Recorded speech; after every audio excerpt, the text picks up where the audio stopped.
Nakita nyo ba yung ano? Yes, sir. Reasonable box. Okay, sige. So how are we going to write our thesis, no? First, we have to select the research topic that we really like, that is aligned to our passion, aligned to our expertise, and something that is close to our heart. And of course, when you select a topic, then you need to learn more about it. You need to really concentrate on which relevant related literature should be taken or should be selected in order for you to come up with a good proposed title. So when you select, when you decide, or when you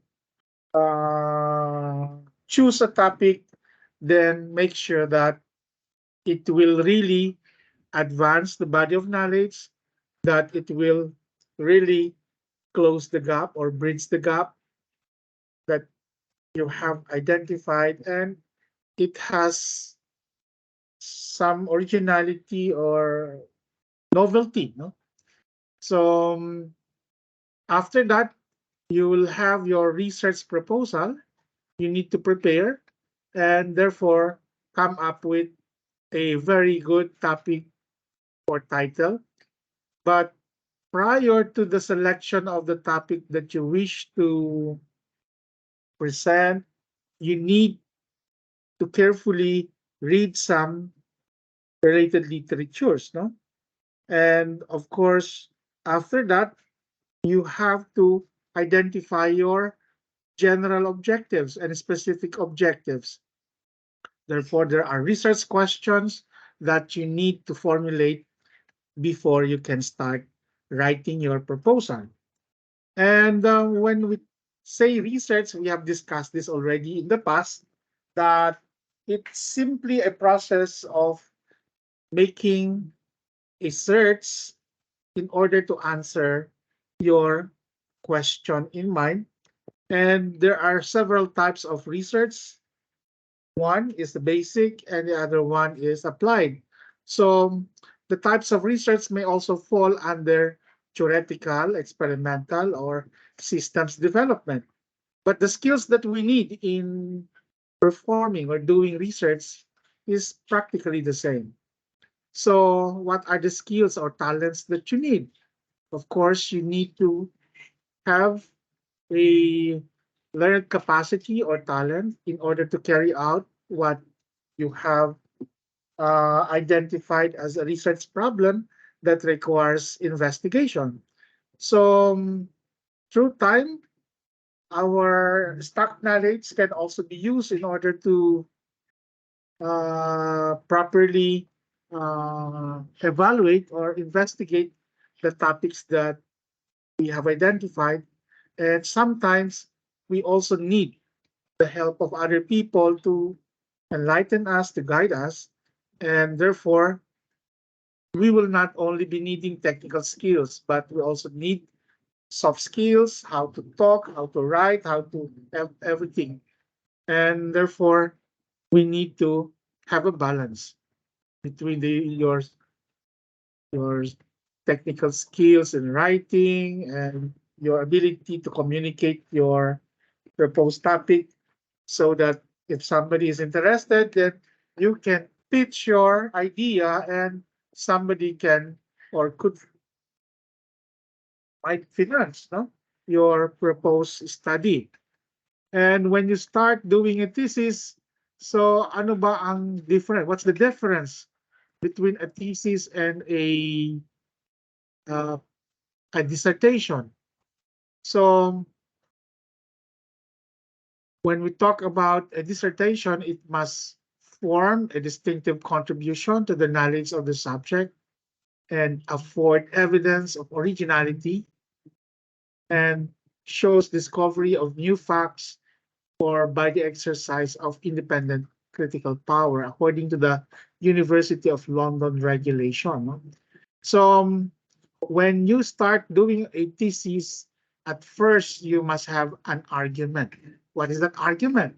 It must be valid and you need to expose your original idea, and therefore either your proposed study would result to the development of a product, development of a product that can be commercialized, the development of a prototype that could be used for other experiments, or your study could be used in the or could be applied for a patent, could be applied for a copyright, could be applied for a that could be used as a basis for policy, could be used as a basis for extension programs. So we'll be going back to the six P's that we keep on talking. Ano ba yung mga six P's na yun? Product, policy, publication, partnership, people who will be gaining from the result of the study as your beneficiaries, etc. No? So yung ganon, no? So you need to keep in mind that the research that you will be working should be aligned with the 17 United Nations SDGs as well. And something that is publishable, something that can be commercialized, or something that can be used as a basis for policy. Kaya ito sabi niya dito, no?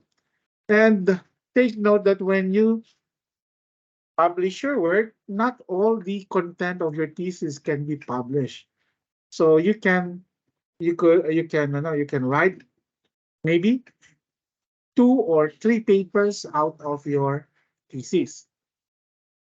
So in starting the research process, you have to identify the research problem. There must be a problem that you need to address, because your research problem will be the basis for the research design, for your methodology. And therefore, we need to review some literatures. We need to review, not copy and paste what we read, but we need to synthesize. We need to digest. We need to get the G's and specify in our study the purpose or objective of our research, identifying what's the purpose of the review of related literature, to determine what has been done, what has been done, to determine the latest status of the study being investigated, whether there will be duplications, whether there will be similarities or differences. Then it's through the bibliometric analysis of this study that we can actually get a good understanding of what has been done or what has been done. And upon research, maybe you can see thousands of papers published aligned with the topic that you have selected. So you will decide whether to continue or not to continue, because there are already so many studies done and it's very saturated. And I mean to say, there are so many studies available in the net, and therefore you cannot identify any specific research gap or any research problem from those papers, because it might have been addressed by other researchers. So after you identify the purpose or the objective of your study, then that's the only time that you can prepare for the collection of your data. As I have mentioned, that the purpose or the objective of the study will be the basis for the data collection, and therefore the research design that you need to do, whether it is experimental, whether it is a qualitative or a quantitative or whatever type of research, whether it is a social research, whether it's an experimental, developmental research, that depends on the purpose of the study.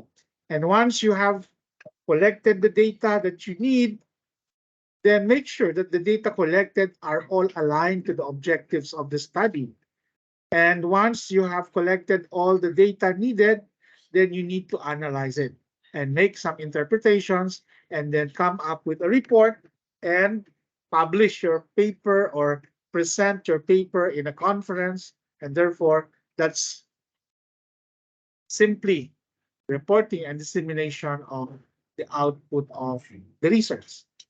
So, what are the things that we have to keep in mind in selecting a research topic?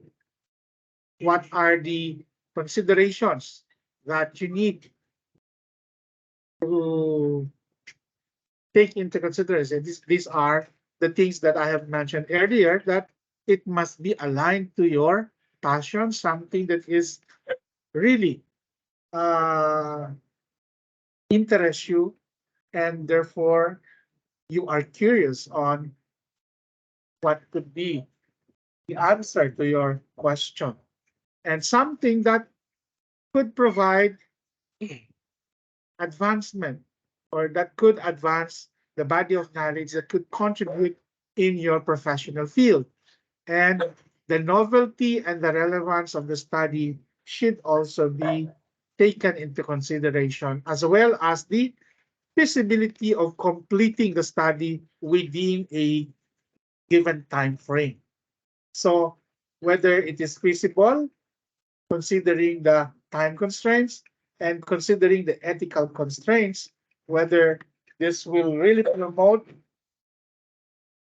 and advance knowledge, and whether this will be useful to any organization, and whether the needed materials and equipment are locally available or can be obtained and can be possibly undertaken locally. And also, when you select the topic, make sure that you would be able to finish it and graduate on time. So, what are the possible sources? Where can we possibly source out our research topic? One, from your teachers, or from your advisor, or from your colleagues. And you can also talk about them, about ongoing projects, whether there are ongoing projects for the bachelor's, for the master's, or for the PhD program, or read some peer-reviewed journals, just like what I've done a while ago. I sent you some of the references that you could possibly use for your study, and that would depend on your personal experiences. Just like what Isagani was saying a while ago, that they are using these industrial waste or some road waste. But these materials were not.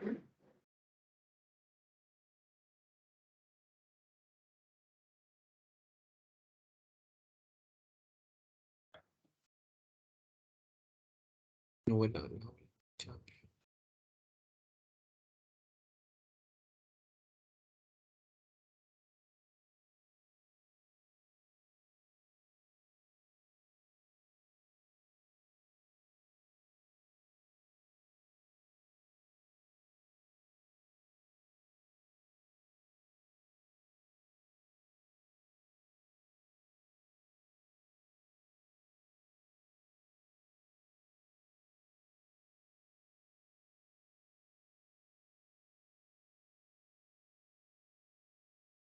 Okay, so the materials were not yet properly investigated in terms of its structural performance, and therefore we cannot just recommend for its utilization and application for structural applications, no?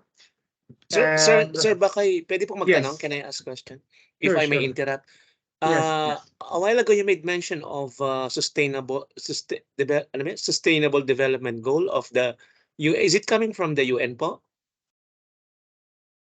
SDG pa Yes, po. yes, yeah, yes, So yes. bali bali kung gagawa kami ng research at it is parang you're trying to tell us that it is better to somehow align doon doon sa development goals po. Parang gano'n? Sustainable development goals na laid out by the UN.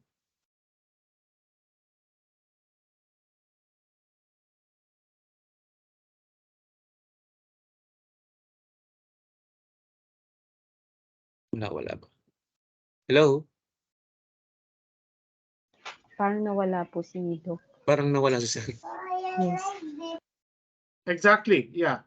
Opo, kasi You have bali to identify, you listahan have po to yun ng mga identify goals. among the 17 SDGs uh, the main idea on why you are doing this study and what particular SDG are you trying to address. Kasi kaya the reason why that is my question is because there are other sources of possible topics. For example, I'm a professor in Bulacan State University. The university itself has its own list of parang mga possible direction po, 'di ba? So hindi ko pa lang nakita yung sa UN, baka more or less somehow align naman sila kasi baka gano'n naman kasi meron yung DOST kasi siya yung agency sa mga research and science, 'di ba, and the technologies. Tapos meron din yung university. Pero sa tingin ko po may mga pagkakapareho halos kasi halos generic naman yung mga gano'n po sa tingin ko. Tama po ba? Actually, Hmm. actually, all the researches being conducted by state universities and colleges, and I think private universities were aligned or are Align aligned. sa DOST We're po. aligned to the UN SDGs because the DOST Ambition 2040 are also based on the UN SDGs UN as SDG. well. Yes, as well Okay po. as the roadmap for the National Higher Education, the NERA, and also the department, also the National Economic Development Authority. Sa So NEDA. lahat ng yun, no? Lahat Okay. ng yun ay harmonized, no? Harmonize po. We're Okay. harmonized, and these are all geared towards the realization of the UN SDGs. Okay. So doon lahat naka-align. Opo. Thank you po, sir. Oo. Salamat. Kaya para bang kapag tinanong kayo, ano bang ina-address nung nung study mo? You are addressing poverty alleviation? Is your study focused on zero hunger? Does your study focus on quality education, gender equality, something like that, no? So, search nyo lang yung UN SDGs at alin dyan sa 17 na yan ang ina-address. Kaya pag-present nyo, pinapa-identify ko sa mga estudyante ko, ano ang ina-address ng study mo sa UN SDGs. Nakita nyo na ba yung mga doon? Yung mga UN SDGs? Binigyan niyo ba kami ng copy, sir? Parang may ano po ba? Yeah, May- last time I think I have shown you, no? Yes, okay. sir. Pinakita ko na yung Parang pinakita po last time. Oo. Sige po. Oo. Research na lang namin. Hanapin na namin. So, yan. You can check that. Those images, no? Diyan sa chat, pinadala ko yung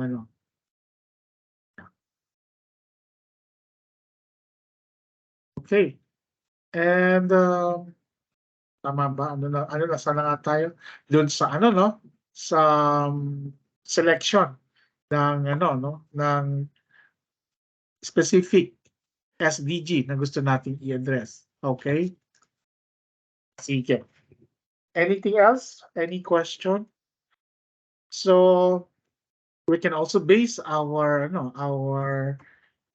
decision on based on our personal experiences na na-encounter ko na yan. So, posibleng ganitong pwede kong gawing study, no? And other existing literature. Okay? What else? But of course, just like what we are doing, we are discussing on the merits of your proposal, and therefore, nakikita niyo pa ba yung slide? Yes po, Doc. Yes, Yeah. sir. Yes, So po. therefore, there's a need to refine your topic, and you need to narrow down, especially if the title is quite long, and we need to simplify, make it sexy, make it something that is catchy, and therefore make sure that the title will be encompassing, holistic, that all the things that you will be doing in the paper can be properly reflected on the title. And make sure that you will be able to identify a theoretical framework that would be used as a supporting uh, theory that will back up your argument, and make sure that you define the terms clearly or unambiguously. So make it clear and specific. That is why the title is very important, because just like what I've said last time, kapag yan, parang sa dyaryo, no? Kung ano ba yung kanyang front page, ano yung nakabalandra doon sa title ng ating dyaryo. Ganun din sa mga journals. And in our activity last time, when I asked you to do the abstract critiquing, then those abstract of articles that you have chosen that caught your attention, kinuha nyo, di ba? That is why the title is very important. You need to refine your topic. Sometimes I'm telling you that the title is quite vague. It's too long and it's very broad, and therefore we make it specific and make sure that from those proposed topic or title that you have identified, then we can easily develop the questions and possibly test the hypothesis. So it is important that before you can make any proposed study or proposed research, make sure that you read some literature so that you will be properly armed with information, that you have a backup whenever you make an argument or you make a discussion with your professor that this is my proposal. Why? Why do you like to do that? So that will be the first question to be asked by your teacher. And therefore, because you are familiar with the topic, you have read hundreds of papers on the topic, then it will be you can easily convince your professor that I have done so much reading on the topic, and I have identified the research gap. I know the originality of my paper. I know what is the novelty of my paper, and I know the similarity and the differences between my study and those other researchers who have done a study on this particular topic. So you have to make sure that if your idea has been really tried and you have include all the relevant constructs, or you have really identified the research gap that you really wish to bridge, and make sure that the instruments that you use in data gathering will also be identified based on the readings you have done, because there are times when you also adopt a similar approach, a similar methodology, and therefore you just cite the references of your methodology or process, and always be ready for some common problems that you might encounter along the way. So, Sir, baka pwede pong magtanong doon sa previous slide? yes, yes. Yung pangalawa pong, the second bullet, I think I already sent to you yung questions dun sa ano natin sa chat thread. I would like to know yung difference po ng theoretical framework tsaka Yung isa yung conceptual framework. Okay. The theoretical framework, these are the framework from established theories. So what are the theories that you know in your field, for instance? Mm. So can you enumerate possible theories that are commonly used in your field, for example? Halimbawa sir sa field ko na mechanical, ganun po? Yes, for Halimbawa, example. yung mga theory ng thermodynamics, ganun Yan. po. Yung So yung mga theories doon sa heat transfer, thermodynamics, yung mga yon. Yun din yung ano mo, no? Yun din ang magagamitin mong parang kung ang study mo ay related to to heat, to thermal. renewable energy, for instance. So ano yung mga theories on renewable energy? Say for example on wind, on hydrothermal, kunyari ganon. So or solar, you ganun. solar, so photovoltaic, kunwari. So, yung mga theories na yon, you need to be familiar with those. Make Okay. sure that, kasi nga, para nagpo-propose ka ng, wala ka namang Basihan. scientific basis na sasabihin mo na, this can be tried and can be possibly tested using the theory of ganito. Diba? And I based my design for the aerodynamic, based on the theory of ganyan. Diba? Mhm. So, yun yung theoretical framework.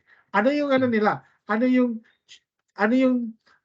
kung kumbaga sa theoretical framework, ano ba yung diagram nila na ginamit doon na pwede mo ring gamitin sa iyong study to simply illustrate your argument. Now, what's the difference with the theoretical framework with the conceptual framework? The conceptual framework is kumbaga sa snapshot ng research process na gagawin mo. How are you going to do your research? Paano mo gagawin yon? So nakita mo na kaagad yung difference, no? Yung theoretical framework, these are based on established theories. Established theories. Established. Yes. The conceptual framework is the diagram that will show the flow of conducting the research. So yun yung conceptual framework. Whether you use a dependent, independent, and intervening variable to illustrate the process on how you will be dealing with the variables in your study. So yun, paano ang relationship ng independent variables and anong maging effect nito doon sa dependent variable mo. So Then, ano ko lang po, i-confirm ko lang by chronological order, mauuna po yung conceptual framework, parang ganun po ba? Sa presentation, siguro hindi na. mas mauna ang depende sa format na bibigay. Okay po. Mauna ang theoretical concept. Kasi di-discuss mo muna yung mga anchored on what theory, yung mga pinagdi-discuss mo sa sa review of related literature mo. So sa bandang dulo, dahil ito yung mga ginamit mong mga theories, then ito na yung aking research model, framework, conceptual framework. But both of them, sir, ang tanong ko po, both of them can be represented sa diagram, tama po ba? Pwedeng gawing parehong diagram ang it could be in narrative form, could be in diagram, a figure. Pwede. Okay. Yeah. Okay po. So you can present your theoretical framework in narrative or in the form of a diagram. Then discuss mo na lang yung diagram. Apo. Then yung conceptual framework, ito yung dinidiscuss mo last time na input, process, output, di ba? So what will be the input sa concept mo, conceptual framework? This will be my concept. I'll be starting with the input of the study. So what are my input to be processed? Di ba? Then, what will be the output of my study? What will be the tangible output of my study? So yun siya. So that is the conceptual framework. Okay. Okay? Thank you po. Okay. So we need to come up with, we need to prepare, especially when we are presenting a research proposal. Make sure that our idea is really straightforward, specific, well expressed, and the methodology is clear. And the process of evaluating the findings is also clear. So, ang ibig sabihin nito ay merong validity and reliability yung ating pinipresent na idea, no? Dapat klaro. Whatever topic we share, we pitch, make sure that this is straightforward, properly defined, there are clear indicators, and also there is a clear methodology in order to evaluate and determine the validity and reliability of the proposal. So these are the things that we need to take into consideration when we are proposing, that we are very clear on explaining what is the problem, what will be the scope of research to be undertaken, because our purpose is to inform the reader, especially on the nature of the proposed research. And we have to convince them, no, that it is worth doing, that is worth investing, and therefore it will be significant and provide or make a difference to the world, because it could be used as a basis for policy, it could be used as a basis for making decisions, and parang sa ano, di ba? Parang sa COVID-19 na pandemic na may mga studies na ginawa on COVID. So, tayo ba basta-basta na lang magpapaturok ng mga ano, kung hindi naman tayo talagang ano doon sa ano ng vaccine, no? That it's really, so parang ganyan din yan, no, sa ating study. And make sure that we would be able to demonstrate our capacity, our capability, and our expertise in doing the study. Kaya ako tinatanong, ano ba ang ano mo, field of expertise mo? Ano ba ang major mo? Dapat aligned, no? That you have the qualification to undertake such kind of research, that you are capable of doing this and be able to use existing theories relevant to your topic. And make sure that you properly plan and you know exactly what are the phases of the work to be undertaken, what are the components that would fit together in order to come up with a prototype, in order to come up with a good project. No? So alam natin, paano ba ang ating itinerary para matapos natin yung study? Ano ba ang general objective mo? Ano ba ang specific objective mo? And what are the things that you need in order to finish? So who will be your target respondents? Who will be your no? Collaborators? Make sure that you know them in order that you can really finish the study, because you will be needing equipment, you will be needing materials. So you need to know where to get those materials. You have a supplier, you need to collaborate with someone who could do the testing, etc. And to contract with different group of people or agencies who can properly help you in completing your research, who could provide you the grant, and who could provide you assistance, and who could lend you some equipment for the testing. So mahalaga ito, no? Kaya sa pag-propose pa lang ninyo, dapat alamin nyo na meron ba tayong equipment na magagamit? Magkano? Kakayanin ba ng ating budget? Kanino tayo hihingi ng tulong, no? So, sino kaya ang mga posibleng lapitan? So, iyan ay mahalaga sa ating paggawa ng proposal. And when you make a proposal, make sure that you have a cover page, you have a summary. Last time, pinadalhan ko na kayo ng form ng DOST, di ba?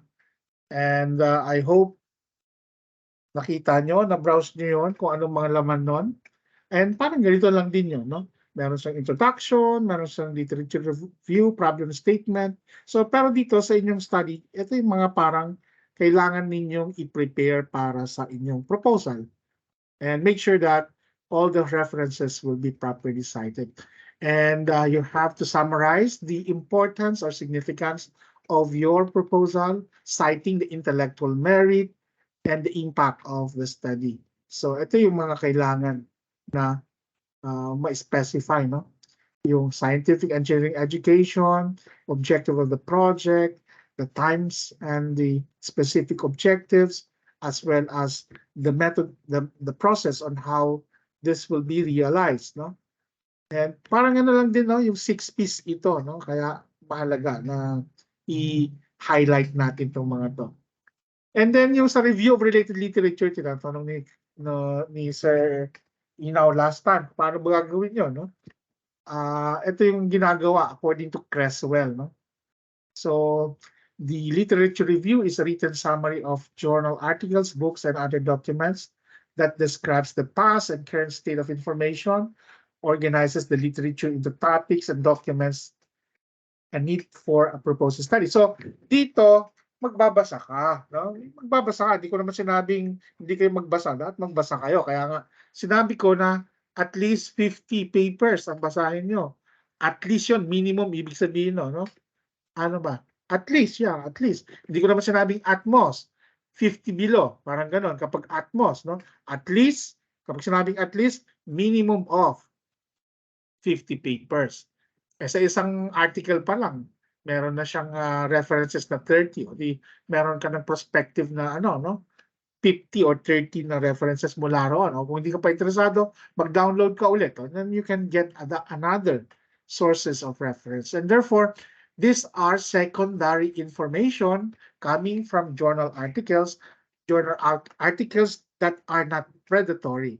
Make sure that the journal articles that you will be citing are from reputable publications. And ano ba ang purpose ng review of related literature?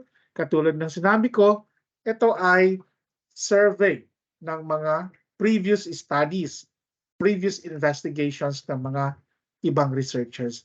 At dito, sinabing related, dapat related talaga, no? Hindi ano, no? Hindi mga paper na pinagtagpi-tagping paper na pinagkabit-kabit mo doon sa iyong ano, chapter 2. Kasi basura lang 'yon kapag wala namang istorya, no? Walang kakwenta-kwenta, walang story. So dapat yung kwenta dapat may kwento sa likod ng kwenta, no? So ibig sabihin, there must be a story from those 50 papers that you have read. There must be a good story to tell, and make sure na ang mga papel or mga papers na to na binasa nyo ay pang-suporta lang sa inyong ano, no, sa inyong study. Hindi ito ang pinaka-originality ng study ninyo, kundi ginagamit lang natin itong mga papers na ito. We're trying to use these papers para ma-establish natin yung ating ina-identify na problema or research gap. Parang sinasabi nila, parang tumatayo ka sa balikat ng mga giant. Kasi yung mga binasa mong mga paper, mga known, ano na to, no? Mga known researchers. Parang tayo ay nakatayo sa balikat ng mga ginagamit natin, yung kanilang papers. Kaya natin sinasite. Pero kapag yung sinasite mo ay mali at predatory, malaking question yon, no? That's why we need to carefully choose which paper to cite. And ang gold standard normally ay yung mga naka-index sa Scopus, sa SCI, sa Clarivate Analytics kasi nakapag-establish na sila ng good reputation. So you need to have an exhaustive review of related literature. There is no set number. Sinabi ko lang na 50 as a minimum para maintindihan nyo naman yung inyong topic. Kapag nakapagbasa ka lang ng 2 paper, sabihin mo, pwede na ako mag-propose. Hindi gano'n, no? Kasi baka may mga duplications, baka may mga nagawa na, uulitin mo lang. So, iniiwasan natin yon, no? So, we really need to exhaust, we need really to understand and synthesize later on the story. Para kang nanood ng sine, no? Nanood ka ng mga siguro 50 na movies on a a particular topic. Then saka mo siya ni-review, and then anong mga findings, anong mga doon, no? Then you just highlight. And if possible nga, yung tinatanong kanina ni Miss Eliza, kung anong gagamitin ng mga references, pwede ba yung luma? Pwede naman, sparingly. But in technical terms and technical research, normally ginagamit natin yung mga papers within the last 10 years para medyo mas updated naman, no? And make sure that these are pioneering work, these are original works or seminal works, and syempre, make sure that the references are reliable, no? So these are the purpose of the review.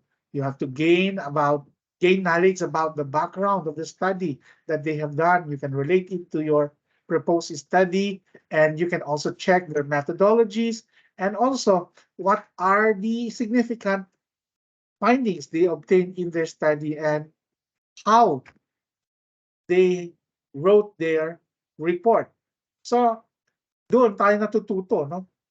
Ang galing-galing nitong author na to kasi napakasimple ng kanyang pagsusulat at madaling maintindihan. So, yun din ang gusto natin gawin sa ating study. Dapat madaling maintindihan ng reader yung paano siya kino-convey yung mga ideas. And these are the references that you could possibly refer to.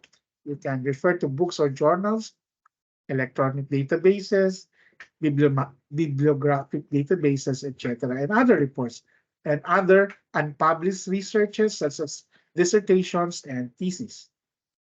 So, katulad ng sinabi ko kanina, hindi yan pinagtagpi-tagping mga cut and paste na review ng mga papers, no?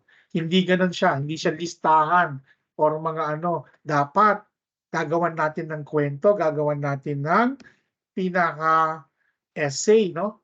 Kaya ginagamit natin yung mga yan para mag-provide ng magandang insights ng mga status, ano na ba ang ng updates doon sa pinag-aaralan mo, sino na ba ang mga gumawa, at i-lay down mo yung similarity, differences ng gagawin mong study, and ma-justify mo kung bakit ang study na to ay ginagawa. Makikita nyo dito, no?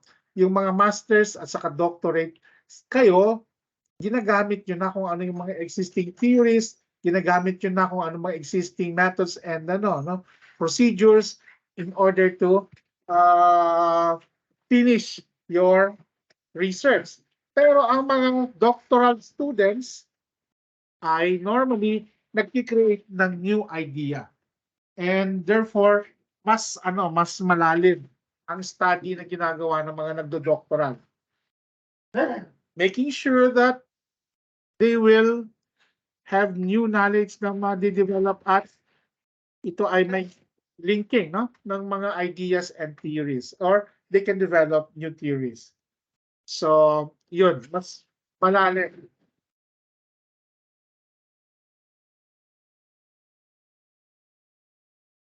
Ingay yung aso namin. So, Doc? yun siya, no? Yes. Bali, doon po sa mga existing na mga ideas, pwede ka rin kumuha, hindi ka ba Yung copyright? sinasabi ko na kumuha ka, pero sabihin mo kung kanino yun galing.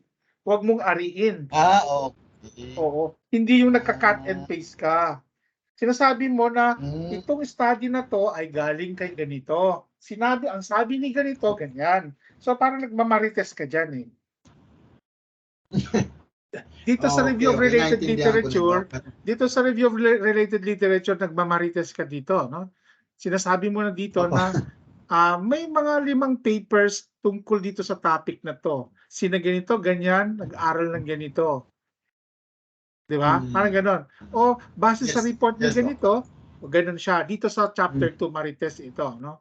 Hindi ito pag-aariin mo na sa'yo yan. Kasi mahalata ka eh. Yes. Oo, mahalata ka na kapag, Yes. kapag nagka-copy and paste ka, ang galing naman ito Opo. mag-English at kopya-kopya. Yes. Kapag yan ay sinerch doon sa doon sa internet, madali na kasing magtingin ngayon eh. At meron tayong anti-plagiarism check, di ba? Meron tayong turn it in or mga other anti-plagiarism check na niya, na nalalaman niya kung saan galing itong statement na to, kay kanino galing. So, hindi ka pwedeng magsinungaling kasi merong software. So, kung magmamarites ka din lang, sabihin mo na sinabi ni Tessa at sa kanya ganito daw o ganyan. Pero base sa kanilang study, nakalimutan nilang pag-aralan itong ganitong aspeto. Kaya, dito sa study ko, ito ang aking gagawin. May ganun ba? So, Opo. yan ang purpose ng review of related literature. Na alamin ano na ang mga nagawa, ano ang mga problema na na-encounter, ano ang mga pagkakamali na nagawa na dapat huwag ulitin, at ano ang mga methodology na ginamit na pwede mo rin gamitin. O hindi naman masamang gumamit ng methodology nila, sabihin mo lang din sa paper mo na ang methodology na gagamitin ko sa study na to ay galing kay ganyan. Okay? Pero po, Doc, sa doctoral, ano po yan? Hindi pwedeng ganyan. Pareho lang Sa din, masteral ganun lang lang po. din. Pareho lang din. Ang pagkakaiba lang ng mga doctoral saka masters, kung tutuusin yung mga masters, ginagamit na nila yung mga established na mga theories, etc. Itong mga doctoral, as much as possible, makapag-develop ng mga new Sa kanila. theories. Kayo, gagamitin nyo lang yung mga theories na dinevelop na. Adapt yung mga Pero sila, kung maaari, makapag-develop ng bagong study. Ay, salamat, Doc, sa naliwanagan. Other questions? Yes, Joseph.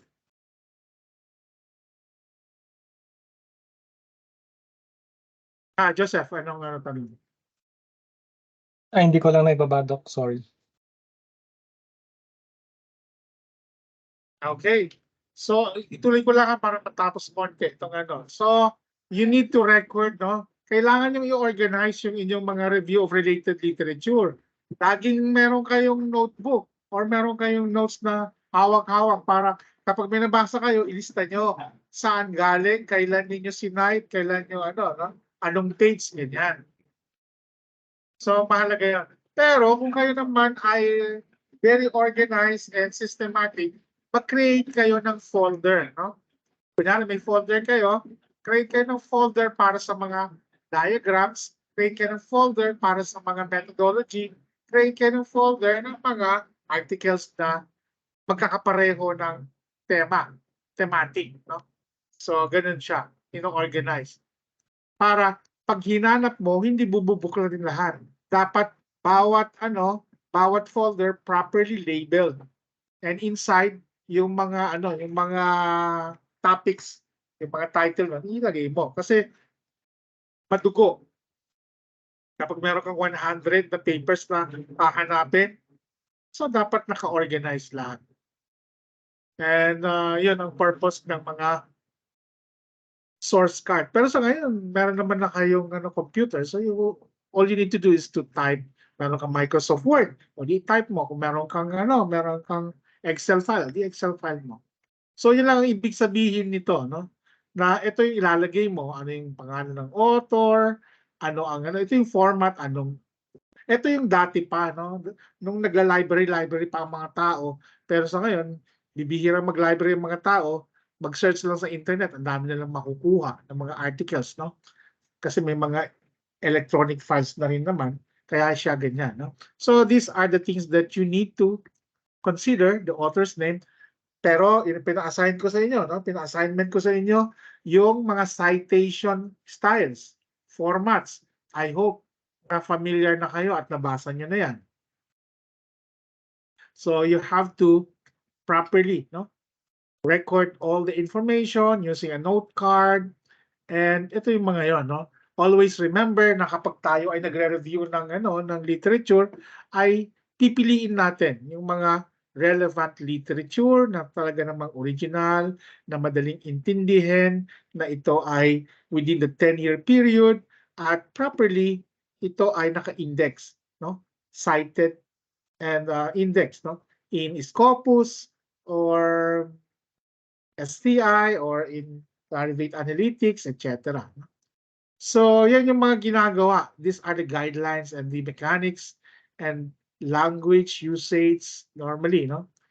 At ito yung pina-assignment ko sa inyo last time, no? Sa tingnan nyo kung ano ba yung mga ano. So, make sure na ang inyong mga discussions ay thematically arranged or pwede rin naman chronologically arranged yung inyong discussion or by theme, no? Yung inyong gagawin. And make sure that ito, yung mga dapat na sundan. Proper citations, huwag gagamit ng mga slang, mga colloquial, or mga vulgar na mga terms at mga idiomatic expressions kasi ito ay technical writing. Hindi naman ito poetry or mga ng expression, no? So that's why it should be straightforward and avoid slang, no? Statements. So always see to it that you have to maintain a good record, a good journal, and make sure that you have all the copies. Tulad ng sinabi ko kanina, organize nyo lang yan, ilagay nyo sa inyong computer files, and provide a title or a caption, or lagyan nyo ng kung anong magiging title ng bawat file. No? And if you have concerns, you can consult an expert. And siguro yung mga kukuhanin yung mga ida-download yung mga files, make sure na meron kayong proper safekeeping. And you can also send it to your emails, no? Para madaling ma-access kung kinakailangan. So ano ba yung mga questions? So dapat meron kang good research question. Make sure na ito yung statement of the problem. This is what I'm saying about the statement of the problem. Pero kung declarative statement naman, make sure that it is stated clearly. It should be very short or concise, no? And you have to can be formulated based on theories or past or previous questions, and should address one concept and should be measurable. So ang mga dito declarative statements, no? So yun, you have to get one or two questions that will serve in your thesis as a paper chapter. Pero sa inyo naman, iba kasi yung nyo, normally mga apat, no, na objectives. Isang general objectives, apat na specific objectives, and then you have to make sure that you observe, no, yung giving credit to whom the credit is due. Ito yung proper citations. At ito nga yung ating flow of ideas from the topic to a research problem to the evidence for the importance of the problem and the deficiencies in knowledge about the problem and your target beneficiaries of the paper or the problem that you are trying to address. So, ito yung mga titignan nyo, no? What are the ethical issues on the topic that you would like to work on? What is the research problem? Ethical violations among football recruiters, kunyari, no? So ito yung niya. What is the gap in the literature about this? So, there must be an evidence or proof na meron talagang kulang na and then sino ngayon ang dito magbe-benefit, paano? So yan siya. So ano bang pag-ano ng topic, problem, purpose, and question? So from general to specific, yung ating pag-construct, no? So you have the topic is distance learning. What is the research problem? Lack of students in distance learning classes. What's the purpose? To study why students do not attend distance education classes. What is the research question? Does the use of website technology in the classroom deter students from enrolling in a distance education class? So parang ganyan siya, no? So ito naman, ganun din, no? Mobile robotics. So what's the research problem? multi-objective motion planning. What's the purpose? Time and energy are conflictual criteria. However, both will contribute to high efficiency of the robot. And research question, how limitation on motor torques can be handled for such a minimum time and energy plan. So, from general to specific. No? So, alam naman natin na wala talagang study na perfect. Laging ano yan, no? Laging a work in progress. And therefore, yung mga data na yan ay very raw pa yan. And therefore, through time, you can improve and you can make it a good one. No? And therefore, the statistical or mathematical tools that you use will help you refine this data that you have gathered. So, huwag kayong matakot magsulat kahit Tagalogin niyo pa yan, okay lang yan. Kapag wala kayo sa mood at hindi niyo kaya mag-English, Tagalogin niyo lang yan. Anyway, may time naman para mag-revise, no? You just write down your thoughts, you write down your ideas, and continue writing. Then, when you have a time to revise the draft, and then you rewrite it. No? So, ganun lang siya. Tapos yung last part, yung third part is yung methodology. So, siguro stop na lang tayo dito. No? Anyway, methodology naman na to. So, next time na lang natin to i-discuss. Focus muna tayo dito sa review of related literature. No? So, okay lang ba?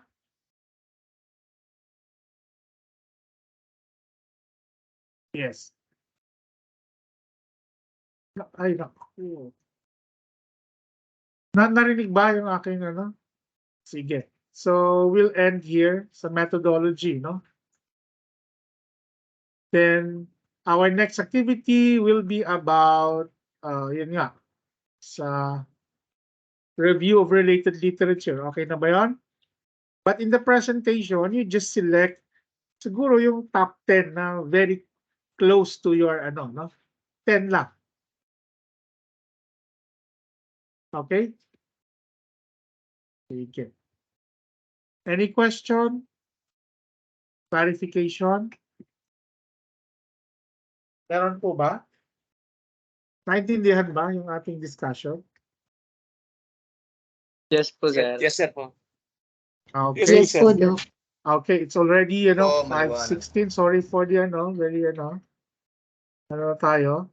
Sige. So, magpicturean na tayo. Kung may tanong, just ask. Kung may tanong kayo, magtanong lang.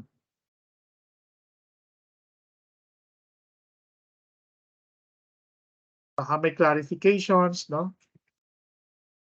Charlton, may tanong ba? Joseph? Ay, wala na po. Okay na po, Doc.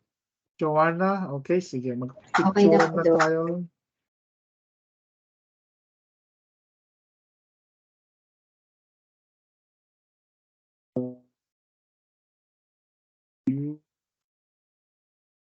So, please work on your titles, no? Para matapos na tayo ng then makastart na kayo ng review of related literature ninyo. Okay.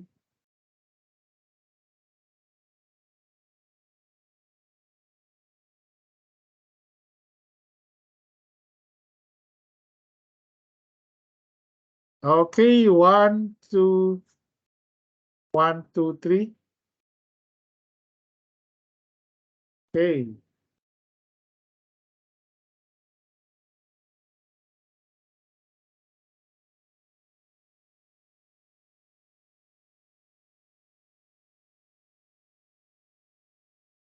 Sige, okay na to. Siguro, picture natin. No? Okay na po, Doc. Okay, thank you. Pwede na kayong mag-leave ng Thank you po, very Doc. much. No? Thank you po, Thank you. Doc. Thank you, Doc. Okay, okay. My Thank you. title. Kung may mga tanong, just feel free to message me. Okay po, Doc. Thank you po. Salamat po, Doc. Thank you, classmates. Okay, thank you.